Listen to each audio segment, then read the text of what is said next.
Yes, okay. You have the floor, please. Thank you, Madam Chair.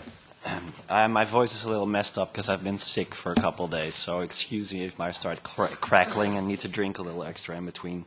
I'm here in my capacity as an EU advocate of the human rights organization Justice and Peace. I want to thank the Chair for inviting me and congratulate the European Commission on submitting their report.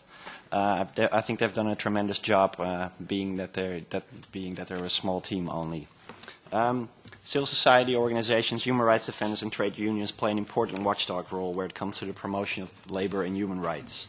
Furthermore, civil society organizations seem to be the party most interested in compliance with GSP+, with the GSP+ requirement, and perhaps the most active drivers of change under the scheme in comparison to a sometimes reluctant state party in the beneficiary countries. Justice and Peace therefore urges the European Commission to actively engage with civil society organizations, human rights defenders and trade unions in Brussels and also in third countries during all phases of the GSP+ eligibility process, meaning the application, the monitoring and the review process. Justice and Peace views that there are several structural issues with the GSP+ framework that need to be addressed. First off, for a lot of civil society organizations, it's very unclear how to engage with GSP+. So this needs to be clarified. Secondly, who is responsible within the European Commission, which is very unclear for civil society in beneficiary countries. For me, it's a little easier. I walk around in Brussels, but if you're in a beneficiary country, this is difficult. And thirdly, where and how to submit information on infringements, but also good practices. Civil society wants to engage, but they don't know where and how to do this. So I will discuss the following three issues. First off, transparency. Secondly, civil society involvement. And thirdly, how to improve the implementation of the conventions on the ground. So I'll start off with transparency. So for civil society organizations, it remains very unclear how progress is measured. Obviously, we have the scorecards, which are not accessible to civil society. So there needs to be a solution for this. Either the scorecards need to become public, so civil society can also use these and become more active and participative in the monitoring process. So therefore, we urge the European Commission to make these scorecards public. It's unclear when and how third-party information can be submitted to the European Commission, although this is mentioned in the regulation. Therefore, Justice and Peace urges the European Commission to develop a formal reporting procedure for civil society organizations that allow them to submit their reports. As MEP Lochbihler already mentioned, this could be based on a similar system as the UPR process, which would be interesting to explore. I move on to my second point, civil society involvement. Although GSP Plus sets out to improve labor and human rights, civil society organizations, human rights defenders, and labor unions are increasingly restricted in their operating space and often seen as threats by their respective governments rather than partners. This is a trend we see all over the world.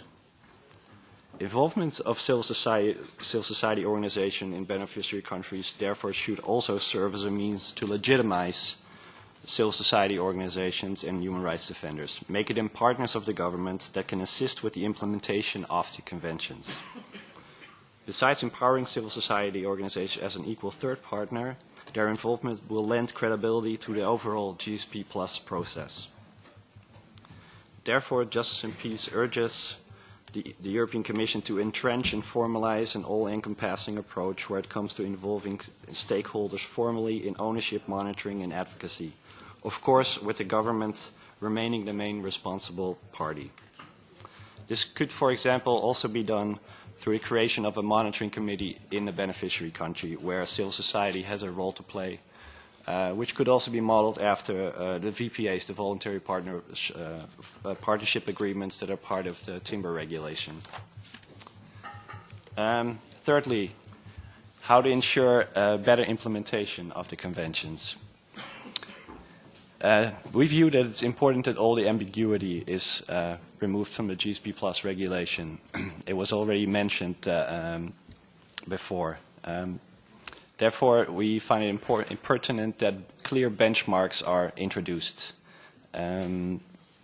These benchmarks are useful in verifying any progress or lack thereof made by third countries. We could even consider introducing a roadmap.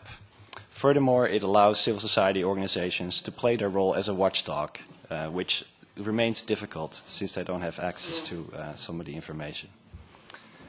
Besides the engagement of civil society organization and government, there's also a need to involve the business sector in beneficiary countries more closely and make them aware of the responsibility of the implementation of the human and labor rights conventions. Especially in the garment sector, we can see that an engagement is needed here as well. In conclusion,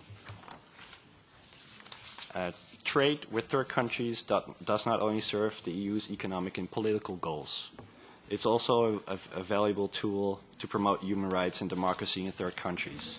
GSP Plus can be a valuable scheme as it provides a framework in which governments need to uphold the substantial guarantees for the protection and promotion of human and labor rights. Hence, it has great potential if applied in a consistent and comprehensive manner. Therefore, I want to reiterate my main point. It needs to become a more transparent policy tool. It needs to provide clear avenues for civil society to engage with the framework, and finally, to include publicly accessible benchmark to ensure better implementation of the conventions. Thank you very much.